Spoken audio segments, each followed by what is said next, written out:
नमस्कार। अगस्ती संहिता वाचन इस उपक्रम में मैं वैद्या प्रियदर्शनी बापट-कडूस आप सभी का और आदरणीय वैद्य पराग दाते सर का हार्दिक स्वागत करती हूँ। श्री चरक संहिता चिकित्सा स्थान पंचविंशोध्याय द्विव्रणीय चिकित्सा, इसका वाचन चल रहा है। इसके अंतर्गत पिछले सत्र में हम श्लोक नंबर 21 तक आए थे, तो मैं सर से अनुरोध करती हूँ अध्याय वाचन का प्रारंभ करें। रागादिरोगान् सततान् शब्दान् शेषकाय प्रसृतान् शेषान् औत्सुक्यमोहार्दितान् च घन यो पूर्वविद्याविन्मोस्तु तस्मै। देरी से आने के लिए मैं पहले तो आपको सबसे पहले आपसे माफ़ी चाहता हूँ। कुछ मिसकम्युनिकेशन की वजह से आज का सत्र मैं हाज़िर नहीं था, तो उसकी वजह से थोड़ा-सा डिले शुरू हुआ है। लेकिन फिर भी हम जितना हो सके उतना आगे का टॉपिक कवर करेंगे। हमने पिछली बार बहुत सारे फ़ोटोज़ देखे थे। व्रण के जो दोष दुष्ट व्रण के बारे में हमने पढ़ा था कि कैसे दोष से दृष्टि होती है व्रण की, उसको जानना कैसे, उसमें पहचानना कैसे है। उसके जो भी लक्षण दिए हैं, उसके उसमें जो भी हेतु बोले उसके पहचानने के हेतु कि हर एक वर्ण को कैसे देखना है, उसमें से रंग, रूप, स्राव जो भी है, गंध है, उसके और उसका वर्ण का स्थान ये देखकर उसको पहचानना है दोष के दृष्टि के आधार पर। और आगे जाकर हमने देखा था कि हर एक वर्ण की कुछ चिकित्सा के फोटोज हमने देखे थे, जैसे उपनाह है और ये सब चीजें। अभी आगे चलेंगे 22वें श्लोक तक। दर्शन प्रश्न संस्पर्शैः परीक्षा त्रिविधा स्मृता वयो वर्ण शरीराणाम इंद्रियाणाम च दर्शनात् हेत्वर्ति सात्म्याग्निबलं परीक्षम वचनाद्बुधैः स्पर्शनान् मार्दव शैत्यैः च परीक्षेस विपर्यये। 17-18वें श्लोक में उन्होंने जो कुछ चीजें बोली थी कि नानात्म भेद से उसके जो विंशति प्रकार होते हैं वो तो ऊपर उन्होंने दे दिए। उसके आगे जो दिखा था कि तेषाम परीक्षा त्रिविधा स्मृता, वर्ण की हम परीक्षा जो करेंगे वो तीन प्रकार से करेंगे, तीन प्रकार की रहेगी, दर्शन, प्रश्न और स्पर्श से। जो बाकी रोगों के लिए हम जैसा परीक्षण करते हैं, दर्शन स्पर्शन प्रश्न ही परीक्षेच रोगिणम, ये हमें फर्स्ट ईयर में वाग्भट सूत्र स्थान के पहले अध्याय से हमने पढ़ा है। तो यही चीज आगे बताई है कि दर्शन, प्रश्न और संस्पर्श से हमें व्रण के बारे में जानना चाहिए। उसमें से क्या क्या दर्शन से कौन सी चीजें जानी चाहिए, स्पर्शन से कौन सी जानी चाहिए और प्रश्न से कौन सी चीजें जानी चाहिए, ये आगे बताया गया है। वयो वर्ण शरीराणाम इंद्रियाणाम च दर्शनात् वयो वर्ण और ये जो चीजें हैं वो हमें देखकर बतानी चाहिए, देखकर जाननी चाहिए। हेतु अर्थी सात्म्य अग्निबलम परीक्षम वचनाद्बुधैः। प्रश्न से कौन सी चीज जानी चाहिए, तो वो है हेतु, किस चीज से व्रण हुआ है, कब से हुआ है, कहाँ से हुआ है। अर्थी, वो अर्थी मतलब है वेदना, व्रण में किस चीज से और कौन से प्रकार की विविध वेदना है। जैसे वात से होने वाली वेदना बोलिए कि हमने पढ़ा था अति तीव्र रुख, जो अनेक प्रकार की वेदना रहेगी, तोद भेद आदि जो कुछ भी हम जानते हैं, तो अति प्रकार की वेदना रहेगी वो वातज व्रण है। दाह, दहन, ओष, चोष, ये जैसे पित्त के व्रण में वेदना रहेगी। और मंद वेदना या फिर ये जो चीजें है ये वो हमें पूछ कर जाननी चाहिए। स्पर्शनान मार्दव शैत्य जो परीक्षेस विपर्यय, मृदु भाग कौन सा है, शीत शैत्य है या व्रण में नहीं है। एक हमने लास्ट टाइम एक केस देखी थी कि उसके पाँव में एक पाँव पूरा शीत था, शैत्य हो गया था उसके पाँव में, और दूसरा पाँव तो नॉर्मल था। जैसे वो स्पर्शन से हमने देखा था और दर्शन से जानने के लिए हमने उस घुटने के नीचे पेन से मार्किंग किया था, अगर आपको याद है तो। तो ये चीजें जो है वर्ण के बारे में भी यही तीन चीजें दर्शन, स्पर्शन और प्रश्न से जाननी चाहिए। आगे चलेंगे, उसके आगे बताया है प्रदुष्टा द्वादश स्मृता। ऊपर जो अनेक प्रकार के वर्ण बताए उसमें से ही प्रदुष्टा, प्रदुष्टा मतलब विशेषण है जिसकी दृष्टि हुई है, ऐसे 12 प्रकार के वर्ण आगे बताएंगे। श्वेतः अवसन्न वर्त्मा, अति स्थूल वर्त्म, अति पिंजरः, नीलः श्यावः, अति पीडको, रक्तः, कृष्णः, अति पूतिकः, रोप्यः, कुंभिमुखश्चेति प्रदुष्टा द्वादश वर्णाः चतुर्विंशतिरुद्दिष्टा दोषाः कल्पान्तरेण वै। 12 प्रकार के वर्ण यहाँ पर हम बता रहे हैं, दोषों से दुष्ट होने वाले, प्रदुष्ट होने वाले। आगे जाके हमें और भी अनेक प्रकार की दृष्टि दिखेंगी, जहाँ चतुर्विंशति, जहाँ पर उन्होंने अलग अलग प्रकार के वर्ण बोले हैं, 24 प्रकार की दृष्टि भी रहेगी। अगर हमने सुश्रुत में पढ़ा है तो वहाँ पर भी दोषों से दुष्ट हुए अलग-अलग वर्णों की लक्षण और संख्या हमें मिलती है। वाग्भट में भी अगर हम पढ़ते हैं तो वहाँ पर पहले तो 2 ही टाइप्स बोले हैं वर्ण के, एक शुद्ध वर्ण, एक अशुद्ध वर्ण। और अशुद्ध वर्ण मतलब जो दोष से अधिष्ठित है वो भले कौन से भी दोष से उसमें अधिष्ठान हो दोष का, लेकिन वो दुष्ट वर्ण के अंदर ही आता है। तो ऐसे श्वेतः हमने वर्ण इसका भी फोटो देखा था कि कैसे वो श्वेतावभासी था। यहाँ पर दोष से दुष्ट जो वर्ण है उसमें कौन से दोष से दुष्ट है या फिर किस दोष का वर्ण का लक्षण है, ऐसे अलग-अलग ना बताते हुए सिर्फ दोष से दुष्ट है यही चीज़ यहाँ पर बताई है। तो ज़ाहिर है कि ये लक्षण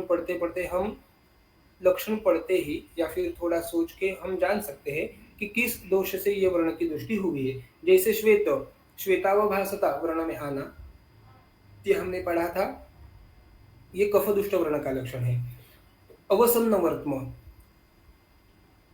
शुद्ध वर्ण के लक्षण हम जब पढ़ते हैं तो वहां पर उन्होंने बताया है कि जिह्वा का लाभ होना चाहिए और किंचित उन्नत मध्यश्च, उसका जो वर्ण वस्तु है, जो जहाँ पर वर्ण है वो चीज थोड़ी सी उन्नत ऐसे होनी चाहिए। तो अगर वो अवनत वर्त्म, अवसन्न वर्त्म, ये जो चीज है वो वर्ण में दुष्टि हमें बताती है, हमें मालूम उससे पड़ता है। अति स्थूल वर्त्म, जो स्थूल वर्त्म जो रहेगा वो अति स्थूल है। कफदुष्ट वर्ण के एक केस में हमने देखा था जिस पर अग्निकर्म किया था, तो उसका वर्त्म जो था वो वर्ण के जो बॉर्डर्स थे वो अति स्थूल थे।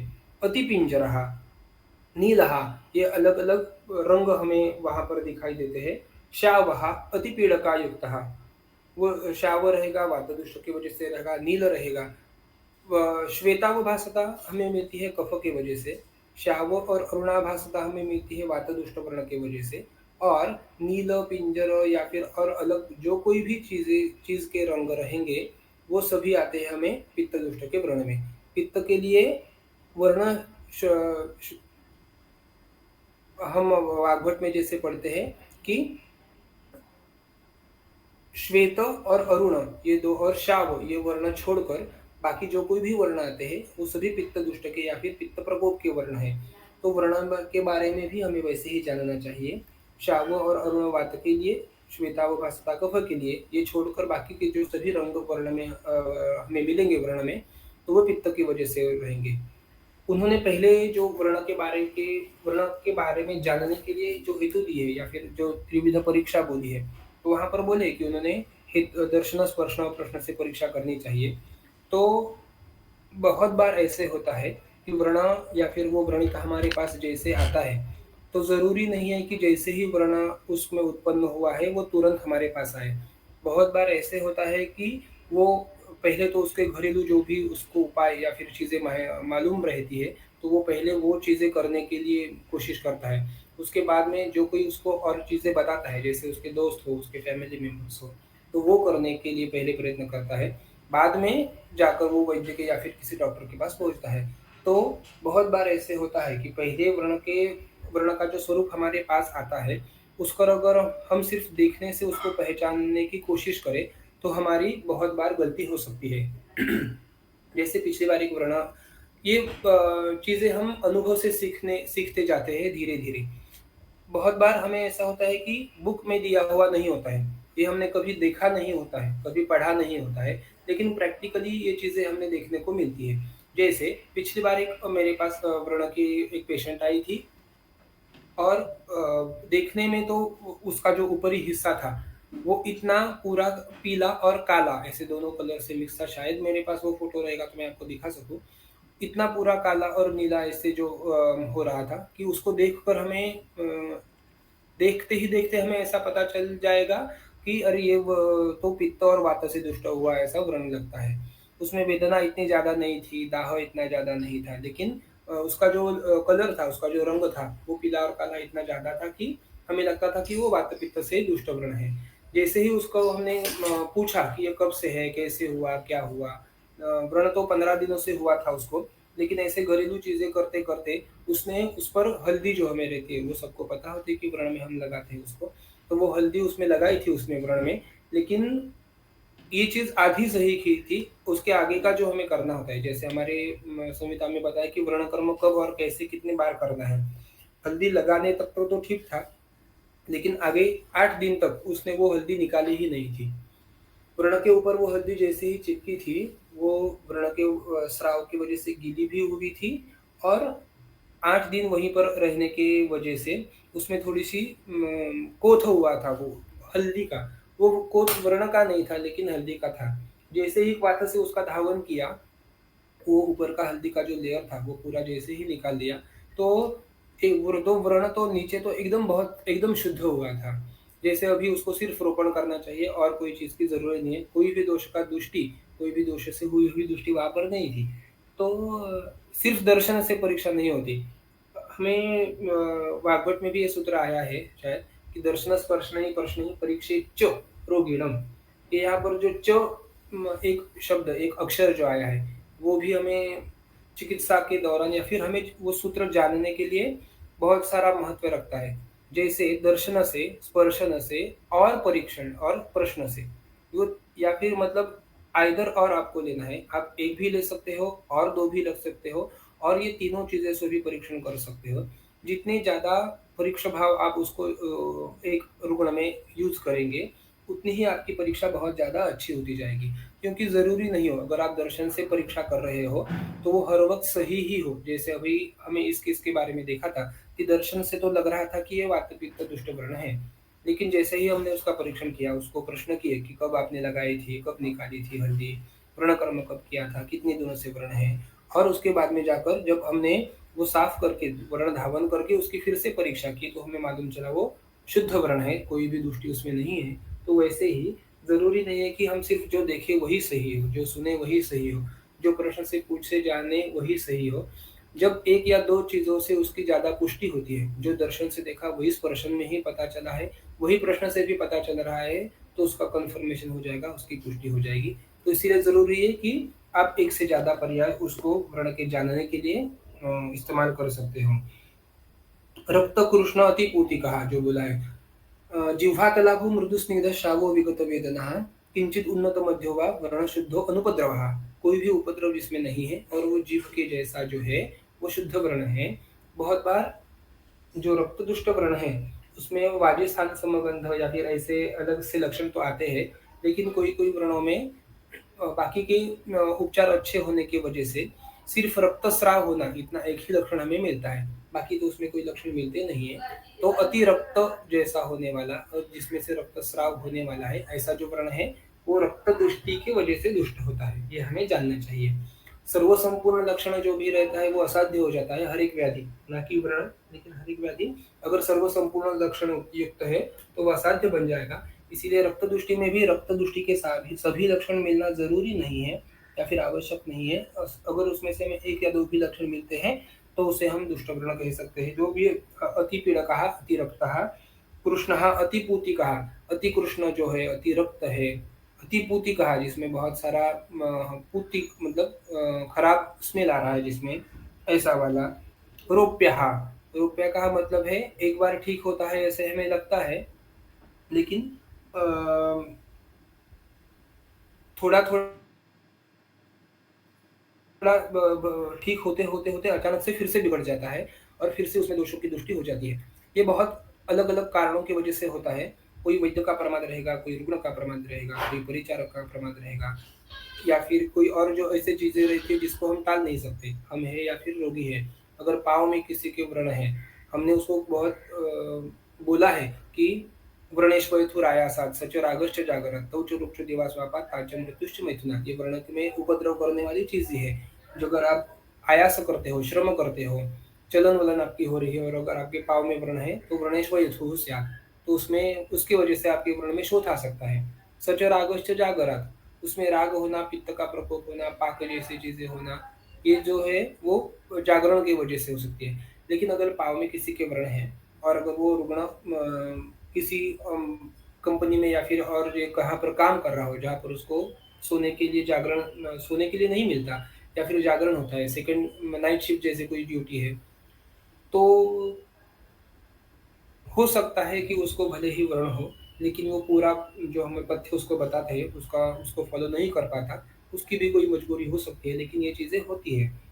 तो वैसे ही रुपया जो व्रण है, उसमें ऐसा होता है कि हम चिकित्सा जैसे उसकी करते हैं उपक्रम की वजह से, औषधि की वजह से, वो पथ्य का जो कुछ पालन कर रहा है उसकी वजह से वो व्रण एकदम ऐसे लगता है कि अभी अगले 2-4 8 दिन में तो ये घाव पूरा भर जाएगा। लेकिन होते ही होते उसमें कुछ अचानक से दोषों की दृष्टि हो जाती है और दोषों का प्रकोप होने की वजह से वो व्रण फिर से बिगड़ जाता है। कुंभी मुख स्थिति, कुंभी मुख मतलब उसका मुख जो रहता है व्रण का वो बहुत छोटा हो जाएगा। व्रण वस्तु जिसको हम बोलते हैं वो अंदर बहुत बड़ी हो सकती है, कुंभ के आकार की जैसी। अंदर उसके पस हो सकता है, डिस्चार्ज हो सकता है। एक वैद्य का एक और प्रमाण बोला है, सुश्रुत संहिता में हमें मिलता है ऐसा कि स्वल्पेनापि दोषेण, अगर आप जो व्रण शुद्ध है उसको आपने रोपण करना है, जो व्रण अशुद्ध है उसको आपने शोधन करना है। शोधन करने के पहले अगर आपने किसी भी व्रण को रोपण किया, मतलब औषधि से या फिर वैद्य के पास इतनी ताकत रहती है कि अशुद्ध व्रण का भी रोपण हम कर सकते हैं, ये दूसरी जानने वाली या फिर सोचने वाली चीज है। लेकिन जैसे आप जिस व्रण में कोई दोष बाकी है और आप उसका रोपण करने जा रहे हो, तो रोपण करने के बाद भी सो अल्पेनापि अपचारेण भूयो विकृतयतः, ऐसा उन्होंने बोला है कि उसके बाद अगर दोष अंदर है तो अल्पेनापि अपचारेण, थोड़ा सा भी उसमें अपचार हुआ, थोड़ा सा भी पथ्य का पालन नहीं हुआ, बहुत सारा पालन तो वो कर रहा है, 90-95% तक उसको वो फॉलो कर रहा है, लेकिन एक आध दूसरी चीज कोई ना करने की वजह से सो अल्पेनापि अपचारेण भूयो विकृत है, अचानक से वो व्रण में फिर से बहुत सारी दुष्टि हो जाएगी, जिसको हम भाप नहीं पाएंगे कि किस हेतु की वजह से इतनी बड़ी दुष्टि हो सकी। इसका बेसिक कॉज ये है कि हमने जो व्रण का रोपण करने की लिए कोशिश की थी वो पहले से ही दोषों से पूरा मुक्त नहीं हुआ था, वो पहले से ही पूर्णतः शुद्ध नहीं हुआ था। तो जैसे ही वो पथ्य का थोड़ा सा ही पालन ना करता है, वो व्रण में फिर से दुष्टि आ जाती है। वो रोप्य का एक कारण हमें पता चलता है, या फिर कुंभिक का। कुंभिक व्रण में आपको हो सकता है कि आप उसका जो मुख है व्रण का वो बहुत जल्दी बंद कर पाएंगे औषधियों के इस्तेमाल करने से, लेकिन क्योंकि उसके अंदर जो उदर रहता है व्रण का, व्रण की जो जगह रहती है वहां पर स्राव या फिर ऐसी चीजें जमा होने की वजह से वो व्रण फिर से कोई किसी दूसरी ओर तक, जैसे नाड़ी व्रण बनता है, किसी दूसरी सिरे से, दूसरे मुख से उसका मुख फिर से ओपन हो जाएगा, फिर से उसमें से स्राव बाहर आ जाएंगे, नया व्रण वहां पर तैयार हो जाएगा। ऐसे प्रदुष्टा द्वादश वर्णाः चतुर्विंशतिरुद्दिष्टा दोषा कल्पांतरेण, आगे जाकर हम आपको और भी दुष्ट वर्ण के बारे में बताएंगे। त्वक् शिरा मांस मेदोस्थि स्नायु मर्मान्तराश्रयाः व्रणस्थानानि निर्दिष्टौ एतानि संग्रहेत्, निर्दिष्टानि अष्टानि एतानि संग्रहेत्। व्रणस्थान मतलब जिस जगह पर व्रण हो रहा है, व्रण वस्तु, व्रण ओष्ठ जो हमें जहाँ पर पता चलते हैं, वो व्रण स्थान कौन से है, तो 8 है, एतानि अष्टौ, 8 वर्ण के स्थान बोले हैं। त्वक, ये तो हम सब जानते हैं। अगर हम सद्यो वर्ण के बारे में पढ़ते, चरक और वाग्भट और सुश्रुत में 2 अलग-अलग अध्याय है, एक वर्ण चिकित्सा के लिए और एक सद्यो वर्ण चिकित्सा के लिए। सद्यो वर्ण के बारे में पढ़ते वक्त हमें ये चीजें और ज्यादा स्पष्ट होती जाएंगी कि अवभृष्ट, विच्छिन्न, पाटित, विलंबित, तो उसमें त्वगामिश जो वर्ण के स्थान है उसके बारे में हमें अच्छे से पता चलता है। सिर्फ त्वगत वर्ण हुआ है, कहाँ पर हमारा हाथ घिस गया है तो वो जो रहेगा वो त्वगत वर्ण है। त्वक सिरा, ये तो हमने कल कोई फोटो भी देखे थे जिसमें सिरा वगैरह दिखते हैं व्रण में ऐसे। मांस, जहाँ पर मांस स्थान है जो हमारे शरीर का, जैसे थाई रीजन है, काफ का रीजन है, हाथ का कोई रीजन है, तो वहां पर जो रहता है वो व्रण मांसगत व्रण ज्यादा रहता है। मेदहा, उदर पर हुए जो व्रण है वहां पर जहाँ पर मेद की संचिति ज्यादा रहती है, या फिर बटक्स पे हुए जो व्रण है तो वहां पर मेद का स्थान ज्यादा रहता है जो हमें व्रण में दिखाई देता है। अस्थि, जहाँ पर पहले से ही मांस कम है वहां पर हुआ हुआ जो वर्ण रहता है, जैसे जंघा प्रदेश में आगे हमें मिलेगा, या फिर हमारे सर पर जो वर्ण रहता है वहां पर तो एकदम अस्थिगत हो जाता है। और ये एक चीज है, दूसरी चीज तो ऐसे भी हो सकती है जो पाकी वर्ण रहते हैं, जो आगे बढ़ते जानने वाले वर्ण रहते हैं, जिसमें मांस, सिरा, स्नायु ये सभी का पाक होते होते होते होते वर्ण अस्थिक तक पहुंच जाता है। ये तो हमें पाँव के बारे में बहुत ज्यादा देखने को मिलते हैं ऐसे केसेस, जहाँ पर पाक होते होते वो अंदर की जो हड्डी रहती है, अस्थि रहता है, वहां तक वो वर्ण पहुंच जाएगा जैसे ही वो अंदर जाएगा उसकी पीड़ा बहुत ज़्यादा बढ़ती है और बाकी चीज़ों से उसमें उपशम मिलना कम हो जाता है। अस्थिगत जो रहता है वर्ण, मर्माश्रित वर्ण, ये तो हम सभी जानते हैं, शारीरिक स्थान में हमने पढ़ा है, सप्तोत्तर मर्मशतम जो रहती है, कहाँ पाप और उनका कैसा स्थान है, कौन से मर्म सिर्फ रुजा करने वाले हैं, कौन से मर्म प्राण का हनन करने वाले हैं, कौन से मर्म वैकल्य करने वाले हैं। अगर मर्म व्रण जो है वो मर्म के स्थान पर है तो ज़रूर ज़रूर ऐसे होता है कि वो व्रण ठीक होने में थोड़ा ज़्यादा समय लगता है या फिर उसकी साध्यता बदलती रहती है। हम ये चीज़ें बार-बार व्रण के बारे में देख रहे हैं, लेकिन अगर आप सोचेंगे तो आप ये भी जान पाओगे कि ना कि व्रण के लिए, लेकिन हर एक व्याधि के लिए यही चीज़ों का परीक्षण हम करते हैं, यही चीज़ों पर हम ध्यान देते हैं परीक्षण करते वक़्त। जैसे मर्म पर हुआ व्याधि, हमने वाग्भट सूत्रसंध पहले अध्याय में फर्स्ट ईयर में पढ़ा है कि मर्म स्थान पर हुआ कोई भी व्याधि ह यो जो रहता है, वो दुस्साध्य तो होता है, नहीं तो यापन करने वाला रहता है।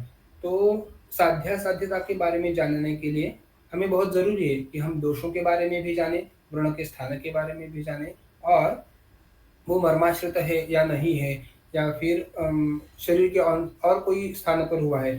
वाग्भट में एक सूत्र इससे अच्छा ऐसे भी आ जाता है, त्वगामीश शिरा स्नायु संध्यस्थीनि व्रणाशयाः कोष्ठो मर्माणि च तानि अष्टौ दुस्साध्यानि उत्तरोत्तरम्। ये जो आगे की लाइन बताई है जो यहाँ पर नहीं है, व्रणस्थानानि मर्मांतरा अंतराश्रया, कोष्ठ में होने वाले वर्ण जो रहता है, तो दुस्साध्यानि उत्तरोत्तरम, त्वगत जो वर्ण है वो बहुत ज़्यादा आसान रहेगा हमें उसका चिकित्सा करने के लिए, रोपण करने के लिए। और जो अंत में है दुस्साध्यानि, उसके आगे आने वाला जो वर्ण है वो पहले से ज़्यादा कठिन रहेगा, उसके आगे वरना पहले से ज़्यादा कठिन रहेगा। और जैसे-जैसे ही वो अस्थि, मज्जा या फिर मर्म या फिर कोष्ठ ऐसे स्थान पर तक चला जाता है व्रण, तो बहुत बार वो दुस्साध्य, असाध्य ऐसे चीज़ों पर पहुँच जाता है। तो साध्यासाध्यत्व जानने के लिए भी, दोषों की दृष्टि जानने के लिए भी हमें ज़रूरी है कि व्रण के स्थान के, व्रण के बारे में या फिर व्रण में जो वर्ण स्थान जो बोले हैं, उस वर्ण के आश्रय जो बोले हैं, उसके बारे में हमने जानना चाहिए। ये 8 जो है वर्ण के आश्रय है। आगे चलेंगे, गंध के बारे में जानेंगे। सर्पी, तैल, वसा, पूय, रक्त, शाव, अम्लपूतिकाः व्रणानां व्रणगन्धज्ञे अष्टौ गन्धाः प्रकीर्तिताः। व्रणगंधज्ञ ही मतलब वर्ण के गंध को जो जानते हैं, जिनको जानना है, वो वर्ण के गंध 8 प्रकार के बताते हैं। सर्पी के जैसा गंध रहना मतलब घी के जैसा, तैल के जैसा मतलब तिल तर के जैसा, वसा जो मांस का स्नेह जिसको हम निकालते हैं वसा, उसके जैसा, पूय के जैसा, रक्त के जैसा, अम्ल पूतिका अम्ल गंध जैसा रहता है लेकिन पूती का मतलब खराब जो स्मेल रहेगा। ये सारे जो भाव है जो ये हमें खुद से पहले देखने चाहिए कि सर्पी के जैसा गंध वर्ण में आता है, तो बेसिकली सर्पी का गंध कैसा है, घी का स्मेल कैसा है। अगर आप ये चीज़ जानते हो तो आप जान पाओगे कि वर्ण में जो आने वाला गंध है वो किस चीज़ का है। बहुत बार होता है ऐसे है कि जो कुछ भी फाउल स्मेल आता है जिसको हम बोलते हैं दुर्गंधित, ऐसे वर्ण में कोई भी स्राव सुगंधित नहीं होते। ये आप पहली चीज़ हम जानते हैं, अनुभव से भी हम जानते हैं। सुगंधित स्राव आना वर्ण में या फिर वर्ण में सुगंध आना ये अरिष्ट लक्षण बोला है। ऐसे नहीं है कि वर्ण में सुगंध नहीं आएगा, लेकिन अगर वो आ रहा है सुगंध तो वो बिल्कुल भी नॉर्मल नहीं है। और अगर हम आगे जाकर पढ़ेंगे तो वर्ण में सुगंध आना ये अरिष्ट लक्षण बोला है। तो नॉर्मल वर्ण में दोष दुष्ट की वजह से आने वाले जो स्राव रहेंगे उसके गंध रहेंगे वो 8 है। तो हमें ये जानना चाहिए कि वो चीज़ से ज़्यादा सिमिलर होते हैं। एक तो घी का स्मेल रहेगा या फिर तेल का स्मेल रहेगा या फिर अम्ल स्मेल रहेगा। ओपीडी में काम करते वक़्त या फिर जो हॉस्पिटल्स में या फिर कैजुअल्टी में काम करते हैं, तो उन्होंने बहुत बार रक्त का स्मेल तो बहुत ज़्यादा लिया हुआ होता है। रक्त को एक प्रकार का विस्र, ऐसा थोड़ा-सा उग्र जिसको हम बोलते हैं विस्र गंध आता है। उसकी वजह से भी हमें द्विष्टार्थजात छर्दी करके जो हमने पढ़ा था कि वो विसर्गंध के वजह से बहुत बार और रक्त को देखने की वजह से छर्दी जैसी चीज़ें भी हो सकती है। तो वो गंध है। ये सभी जो गंध है वर्ण में आने वाले ये सभी दोषों के दुष्ट होने की वजह से ही है। तो इसमें से कोई भी गंध प्राकृत नहीं है। ये जो रहेंगे वो सभी दोषों के दुष्ट वजह से होने से आने वाले गंध है। तो दुष्ट वर्ण के सभी गंध यहाँ पर बताए हैं। आगे चलेंगे, उपद्रव के बारे में पढ़ेंगे। लसिका, जल, पूय, अश्रुक, हारिद्र, अरुण, पिंजराः, कषाय, नील, हरित, स्निग्ध, रुक्ष, शीत, असिताः इति रूपैः समुद्दिष्टा व्रणस्रावाः चतुर्दश। ये जो है हमने बोले हैं ये वर्ण के श्राव है। एक एक चीजें बताते जा रहे हैं। अगर हम देख रहे हैं तो दुष्ट वर्ण के बारे में बताया, नानात्मक भेद से होने वाले भेदों को बताया, उसके बाद में वर्ण की परीक्षा कैसे करनी है वो भाव बताए, बाद में वर्ण के अलग अलग प्रकार बताए जो दोषों से दुष्ट होते हैं, वर्ण के स्थान बताए कहाँ पर होते हैं, वर्ण के गंध बताए जो अलग अलग 8 रहते हैं। अभी बताएंगे वर्ण में कौन से श्राव आते हैं। लसिकावत श्रावाना, जलवत श्रावाना, पूय, ये सभी हम चीजें देखने से ही पता चलेगी, सिर्फ पढ़ने से या फिर इमेजिन करके ये चीजें हम इतनी ज्यादा अच्छे से जान नहीं पाएंगे कि ये श्राव कैसे दिखता है, इसमें इसको कैसे जानना है। लेकिन फिर से देखने ये चीजें सभी जो ये परीक्षा भाव ही है। फिर से वर्ण के श्राव, वर्ण के गंध, ये जो है वर्ण के उपद्रव, ये सभी हमें क्यों जानने हैं चाहिए, तो उसमें दोष का कौन सा अधिष्ठान है वो जानने के लिए, वर्ण की साध्या साध्यता जानने के लिए। तो ये अलग अलग श्राव देखकर भी हम पता चलता है कि वर्ण में कौन सा दोष का अधिष्ठान हुआ है। लसिका और जलवत श्राव, बहुत बार हम कंफ्यूज हो जाते हैं कि जो श्राव है वो बहुत बार हमें इमेजिन हम ऐसा करते हैं कि पूय के जैसा श्राव होना चाहिए। जैसे ही वर्ण में पाक होता हो तो उसमें जो पाक के बाद में जो निकलता है उस पूय के जैसे श्राव हम बहुत बार देखते हैं। लेकिन लस्सी का जैसा कोई श्राव है, जैसे पानी जैसा जलवत श्राव है। लस्सी का थोड़ी गाढ़ी रहती है, पानी थोड़ा पतला रहता है। लस्सी का में थोड़ा सा चिपचिपापन रहता है जो पानी में नहीं रहता। तो ये दोनों ही श्राव वर्ण में आ सकते हैं। वात दुष्ट वर्ण जिसमें रहता है तो उसका ये लक्षण बोला है कि जल लसिकावत श्रावी, ऐसा बोला है। इतना जो पतला रहता है तो ये रहेगा वर्ण में श्राव वात दुष्ट वर्ण की वजह से।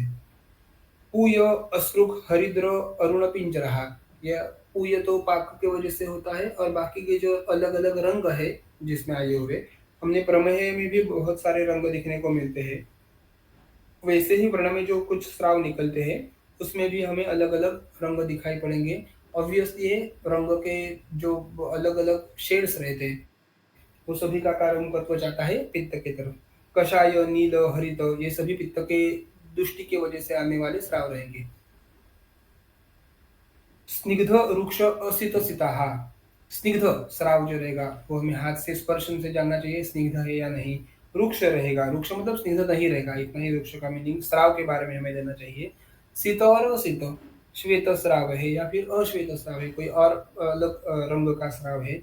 इति रूपये समुद्दिष्टा वर्ण श्राव चतुर्दश, ये 14 प्रकार के वर्ण में होने वाले अलग अलग श्राव हमने बताए हैं और ये सभी श्राव देखने को मिलते हैं। 14 इतने में कैटेगराइज अभी नहीं करा, मैंने आज तक नहीं किए, लेकिन इसमें से बहुत सारे श्राव देखने को मिलते हैं।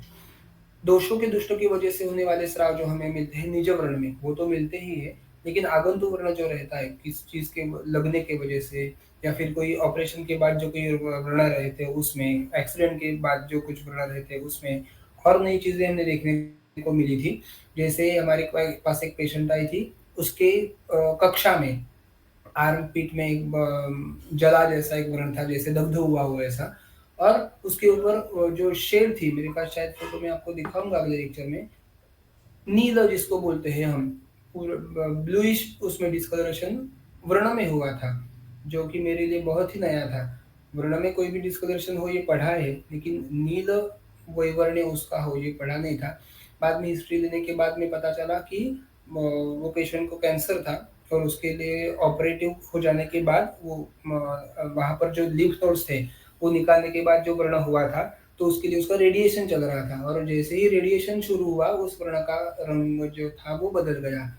तो आगंतुक कारण था व्रण का, ऑपरेशन से निकाले हुए लिम्फ नोड ये, और उसके बाद में जो रेडिएशन थेरेपी कर रहे थे ये भी आगंतुक है, बाहर से कोई चीज हम शरीर पर जैसे छोड़ रहे हैं, तो उसकी वजह से भी होने वाली दृष्टि वर्ण में नील जो रंग था उसको दिखाते चली गई।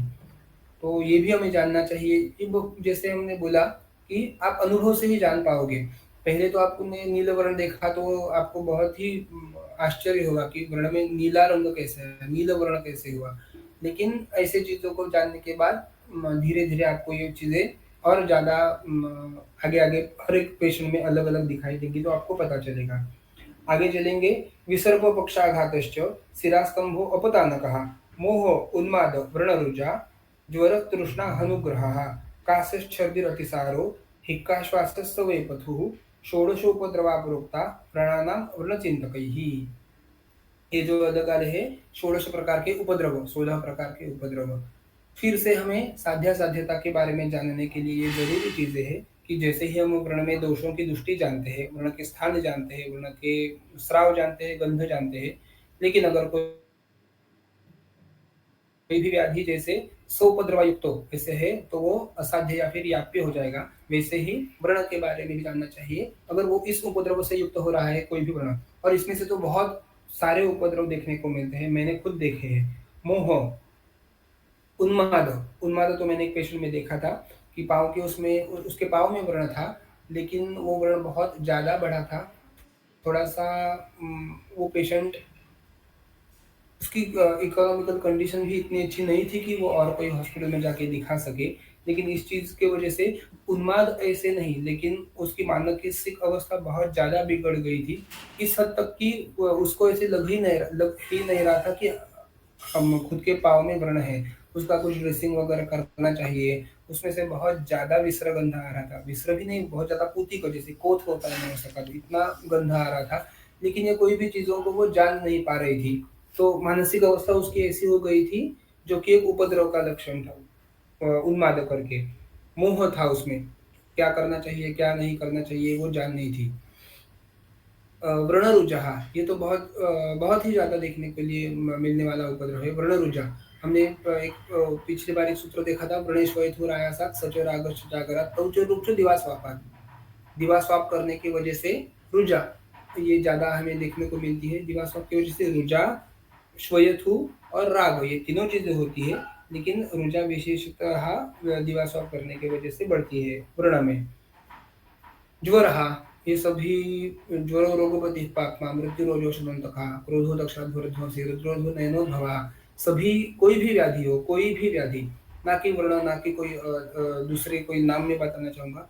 कोई भी व्याधि, जिस व्याधि का आपको नाम आ रहा हो, अगर वो व्याधि बढ़ता जा रहा है, उसके उपद्रव बढ़ते जा रहे हैं, रोगी का बल कम होता जा रहा है, तो उसमें होता ही है कि ज्वर का अनुबंध उसमें आ जाता है उपद्रव के स्वरूप है, तो उपद्रव के तौर पर वहाँ पर ज्वर का आगमन हो जाता है। जैसे ही व्रण में तो मैंने बहुत बार देखा है कि उसको ज्वर या उपद्रव किसी भी व्रण को होता है, तो उस ज्वर के वजह से या फिर ज्वर होते ही बाकी के उपद्रव जिसमें जो भी रहेंगे, जैसे व्रण रुजा है, तो ये बहुत ज़्यादा स्तर पर बढ़ जाते हैं। मतलब पहले से होता है कि व्रण में रुजा होती है, व्रण तो दुखता रहता है, उसमें शूल रहता है, लेकिन जैसे ही उसको ज्वर या उपद्रव शुरू होता है, उसकी वजह से व्रण के शूल या फिर व्रण में जो कोई स्राव रहेगा वो, या फिर व्रण में कोई पाक गंध निकलता है, तो ये दोनों तीनों उपद्रव ज्वर की वजह से बहुत ज़्यादा बढ़ जाते हैं अचानक से। तो ज्वर, ये बाकी चीज़ों जन्मांतयोर मोहमयः संतापात्मापचारजः, कि जन्म के दौर वक़्त पर भी ज्वर रहता है, मृत्यु के समय पर भी ज्वर रहता है। तो ये इतना बहुत पावरफुल उपद्रव है, बहुत ही ज़्यादा शक्तिवान बलवान उपद्रव रहेगा कि अगर वो अकेला भी आया, तो भी बहुत सारे उपद्रवों को अपने साथ में एक तो लाता है, नहीं तो जो पहले उपद्रव पहले से ही व्रण में जो रहते हैं, उनको बहुत ज़्यादा स्तर पर बढ़ाता है। तो ज्वर के ऊपर हमें बहुत ज़्यादा ध्यान देना चाहिए। व्रण में ज्वर देखने के लिए और ज़्यादा एक तकलीफ ऐसी मैंने खुद महसूस की है कि व्रणों की चिकित्सा हम करते हैं, अगर वो पाकी व्रण है, उसमें पाक हो रहा है, उसमें स्राव होने वाला है, तो उसमें हमें शोषण करना चाहिए, या फिर जो कुछ दोष रहेंगे उसका हमें पाचन करना चाहिए। उसके व्रण ज़्यादा ना बढ़े, उसका पाक ज़्यादा ना बढ़े, इसीलिए हमें ज़रूरी है कि शीतोपचार करने चाहिए। लेकिन ज्वर के अगर उपद्रव है ज्वर के जैसा, तो वो ज्वर को तो हमें पाचन करना चाहिए, उसमें थोड़े से उष्णोपचार करने चाहिए। व्रण के लिए शीतोपचार, ज्वर के लिए उष्णोपचार, तो ये दोनों बहुत बार विरुद्ध उपक्रम जैसे हो जाते हैं, और उस व्रण में और बाकी कोई भी चीज़ की चिकित्सा करने के लिए, व्रण की चिकित्सा करने के लिए हमें ज़्यादा तकलीफ होती है ज्वर की वजह से, उपद्रव की वजह से। तृष्णा, वर्ण में अगर बहुत ज़्यादा स्राव है या फिर पित्त का प्राधान्य रहेगा, तो उसकी वजह से तृष्णा ये उपद्रव हमें बहुत ज़्यादा देखने को मिलता है व्रण में। अ, जैसे ही हम देखते हैं कि ज्वर की वजह से भी तृष्णा होती है, उपद्रव के स्वरूप जो तृष्णा आती है, तृष्णा के अगर हम प्रकार जाकर देखेंगे निदान स्थान में, तो तृष्णा के अलग-अलग प्रकार आए हैं। उसमें रोगोपसर्गी को तृष्णा बोले कि रोगों के होने से, दूसरे रोग होने की वजह से उसमें जो तृष्णा आती है, वो उपद्रवात्मक भी होती है और लक्षणात्मक भी होती है। तो यहाँ पर जो है रोगोपसर्गा होने वाली जो तृष्णा है, वो उपद्रवात्मक आने वाली तृष्णा है। अनुग्रह, ये तो बहुत ही अलग तरीके का आने वाला एक उपद्रव वर्ण के बारे में हमने बोल यहाँ पर पढ़ रहे हैं। कास छर्दी अतिसारो, कोष्ठगत होने वाले बहुत सारे लक्षण हैं, जैसे कास है, छर्दी है, अतिसार है। छर्दी मैंने देखी है, अतिसार भी हमने पढ़ा है, देखा है। कास वर्ण के का एज अ उपद्रव आज तक कभी मैंने खुद नहीं देखा है, लेकिन उपद्रव के वर्ण में अगर वात का प्रतिलोम वात हो रहा है, वात का अनुलोमन अच्छे से नहीं हो रहा है, तो उससे कासे जैसा उपद्रव हो सकता है। हिक्का और श्वास, ये तो हमने निदान स्थान में भी पढ़े हैं कि मृत्यु काले कृतालय हिक्का श्वासौ, मृत्यु काल दिखाने वाले, जैसे उसको समीप ले जाने वाले हिक्का और श्वास, ये दोनों चीजें हैं, हिक्का श्वास और ज्वर। तो व्रण में जो कुछ उपद्रव रहते हैं, उसमें से ये 3 चीज़ों पे हमें बहुत ज़्यादा ध्यान देना चाहिए। एक तो ज्वर, दूसरा है हिक्का और तीसरा है श्वास। ये चीज़ें अगर व्रण में हमें दिखाई दे रही है, व्रण में, व्रणित में, रोगी में, तो उसके उपद्रवों को ज़्यादा ध्यान रखकर बहुत सारी सावधानी बरतकर हमने उसकी चिकित्सा करनी चाहिए। सवेपथु, वेपन होना उसमें, कंप आ जाना, ये भी उपद्रव मैंने देखा है, देखने को मिलता है व्रण में। षोडश उपद्रवा प्रोक्ता व्रणानां व्रणचिंतकैः, ये जो 16 प्रकार के हमने अभी उपद्रव देखे, ये हमें व्रण में देखने को मिलते हैं। तो मुझे लगता है आज का समय के लिए इतना काफ़ी है।